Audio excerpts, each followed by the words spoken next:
Hi, this is Brandon with Precision Defensive Solutions, and today I want to talk about visual and auditory processing and why it's so important in a self-defense situation, and also how, very briefly, how it works. Stay tuned.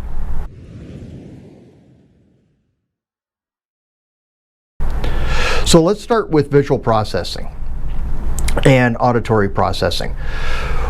Which is faster and which should you train?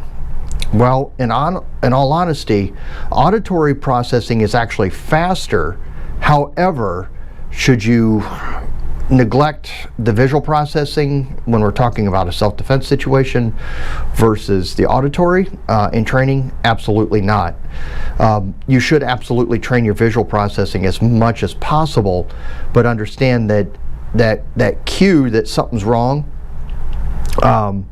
is going to be visual, but the auditory processing is going to be faster. So if you hear things that are not right or whatever, that's kind of a clue that you need to start really paying attention and kind of zero in on your vision. So what happens is when we see something, we actually see light. We don't see image. That's how our brain, that's the final product that our brain produces of what we actually see. So it's actually from a light that we see that processes, and it's really not unlike a camera taking a picture.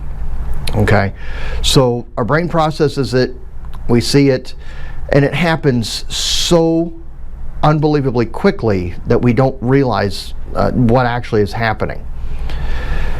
With auditory, the same thing happens, but because there's not a image to see and it's just a sound to hear, it processes in our brain faster.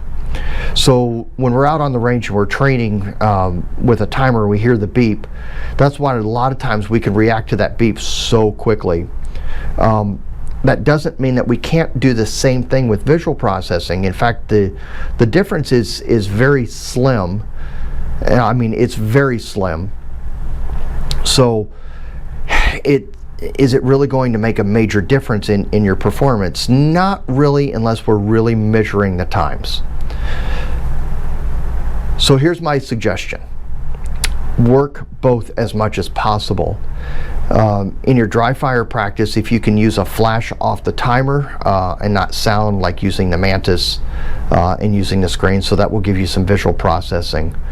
Or if you've got a friend that can like shoot a laser pointer at a target for you to as a signal, which you can do live fire too, if you've got a trainer that does something like that.